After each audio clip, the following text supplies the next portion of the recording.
Guys, magandang hapon po mga kababayan.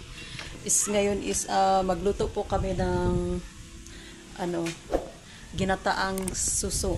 Ito magbunot muna ako ng niyog para sa namin.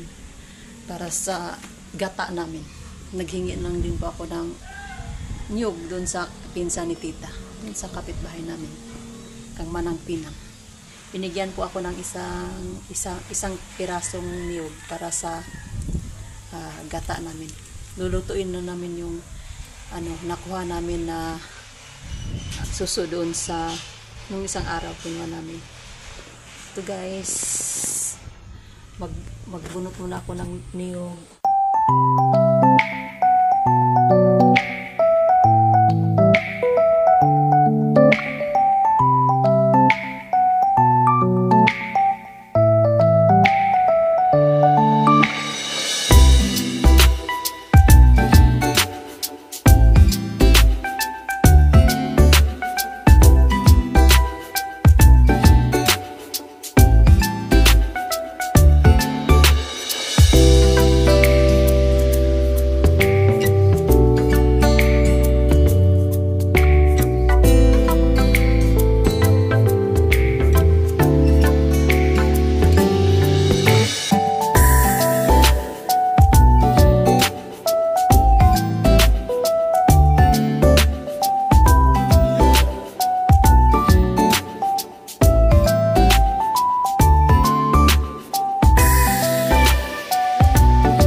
So yun guys, magandang araw muli sa inyo. At ito na nga po, tinatanggalan na ng mga curls yung mga puwet ng durikan or kaya yung suso na nakuha namin kahapon doon sa ilog. So binabad muna nila ng isang araw bago lutuin. So yan guys, tulong-tulong po yung mga girls para malinisan yung suso. Medyo marami yan kasi bumili ako kahapon doon sa nakita kong bata. Kasi konti na lang yung nakuha namin guys. So ayan, at abangan natin kung paano lulutuin ni Badiday yung kanyang suso. At ito ay gagataan niya. So nakahingi siya ng isang nyog doon kala Auntie Pinang. So mga babayan, panoorin natin yung recipe ni Badiday, ginataang suso. So muli po, thank you for watching. Sa inyong lahat, God bless at mag-iingat po kayo palagi guys. So ayan na nga po guys, niluluto na nila yung durikan at may kasama na rin siyang kuhol. Kasi sabi ko kahapon, kunin nyo yung kuhol, sayang din yan. Yan. So ginataang suso, durikan at yung kuhol. So gisa-gisa muna at maya maya lalagyan nila ng, kumuha na kasi sila ng papaya, saluyot, daw na malunggay na ihahalo po dito. So fresh, masarap yung ulam ng mga girls ngayong gabi.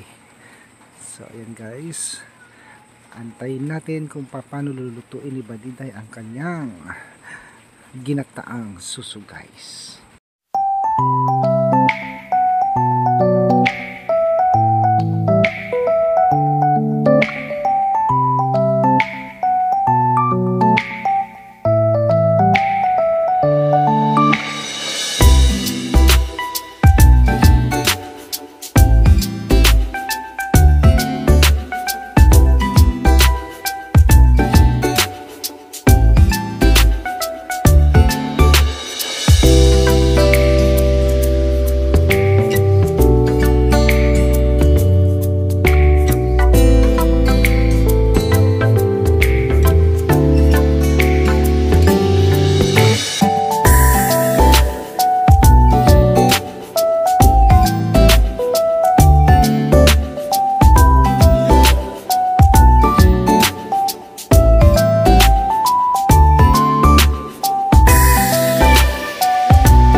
And finally guys, eto naluto na ni Balida yung kanyang recipe for today's video. Ang ginataang kohol, durikan or di kaya suso. So ayan guys. At eto na yung magiging kanilang ulam ngayong gabi. Muli po guys, thank you for watching and God bless you all. Mag-ingat po kayo palagi. Bye. Guys, yung mga unata, luto na yung suso. Naluto na po yung suso. Mangan na. Hali na kayo mangan na. Ha? Oh? Ang sarap pa naman ng suso. Anong naiba na? Sup. Tita Bilin!